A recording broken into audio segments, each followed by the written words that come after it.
न्यायाधीश का सम्मान संविधान का। नमस्कार, आप देख रहे हैं न्यायाधीश का सम्मान संविधान का। सुप्रीम कोर्ट ने मंगलवार को कहा कि ये गंभीर चिंता का विषय है कि सूचना प्रौद्योगिकी अधिनियम की धारा 66A को अभी भी इस्तेमाल किया जा रहा है, जबकि इसे साल 2015 में असंवैधानिक घोषित कर दिया था। कोर्ट ने संबंधित राज्यों के मुख्य सचिवों को 3 सप्ताह के भीतर मामले को वापस लेने का निर्देश जारी किया है। धारा 66A के तहत कंप्यूटर डिवाइस के माध्यम से झुंझुलाहट, असुविधा, खतरा, बाधा, आपराधिक धमकी, दुश्मनी, घृणा व दुष्भावना आदि के उद्देश्य से आपत्तिजनक संदेश भेजने पर 3 साल की कैद और जुर्माने का प्रावधान था। साल 2015 में शीर्ष अदालत ने इस प्रावधान को संवैधानिक घोषित कर रद्द कर दिया था। Chief justice of India Uday Umesh Lalit और जस्टिस एस रविंद्र भट्ट की पीठ ने केंद्र सरकार से कहा कि वह राज्यों से इस प्रावधान को इस्तेमाल नहीं करने के लिए कहे। इसके अलावा केंद्र सरकार के वकील जोहेब हुसैन को संबंधित राज्यों के मुख्य सचिवों से संपर्क करने का निर्देश दिया। सुप्रीम कोर्ट ने यह आदेश तब दिया जब याचिकाकर्ता संगठन PUCL की ओर से पेश हुए वरिष्ठ वकील संजय पारिक ने श्रेय सिंघल मामले में फैसला आने के बाद भी IT एक्ट की धारा 66A के तहत मामले का ब्यौरा पेश किया। सुनवाई के दौरान शीर्ष अदालत ने कहा कि आधिकारिक घोषणा के बाद भी इस धारा में केस दर्ज होना काफ़ी आश्चर्यजनक है।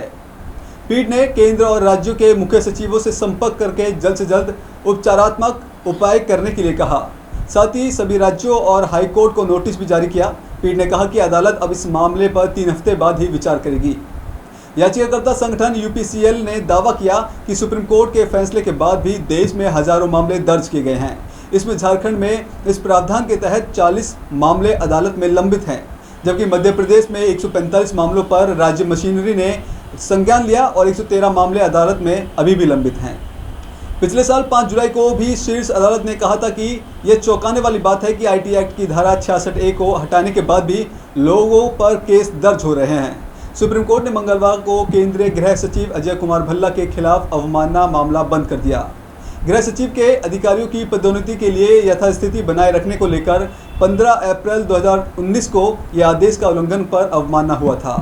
Chief justice of India UU Lalit और जस्टिस एस रविंद्र भट्ट की पीठ ने कहा कि हमें इस अवमानना याचिका पर विचार करने का कोई कारण नहीं दिखता।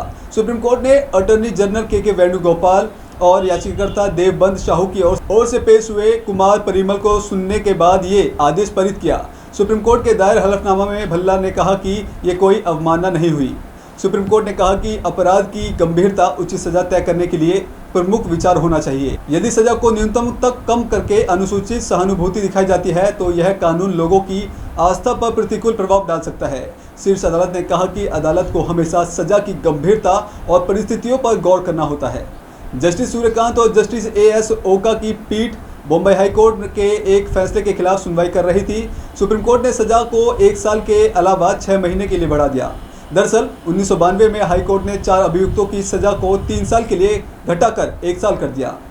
साल 1992 में हाई कोर्ट ने एक अभियुक्त की सजा को 3 साल से घटाकर 1 साल कर दिया।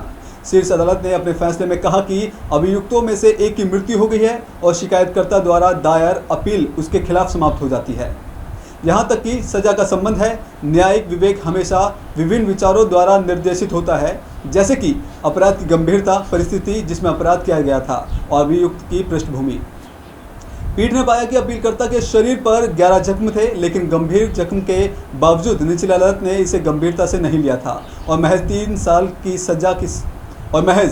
की सजा सुनाई, जबकि IPC की धारा 326 के तहत उम्र कैद की सजा का प्रावधान है। पीठ ने तीनों अभियुक्तों को अपीलकर्ता और घायल चश्मदीद को अतिरिक्त 40,000 रुपये देने का निर्देश भी दिया। अफसरों के ट्रांसफर पोस्टिंग का अधिकार किसका? इस पर दिल्ली सरकार बनाम केंद्र सरकार के मामले पर सुप्रीम कोर्ट 11 अक्टूबर को सुनवाई करने के लिए बिल्कुल तैयार है। सुनवाई के दौरान बहस में किसी पक्ष को कितना भी समय दिया जा सकता है, ये सुप्रीम कोर्ट 17 सितंबर को तय करेगा।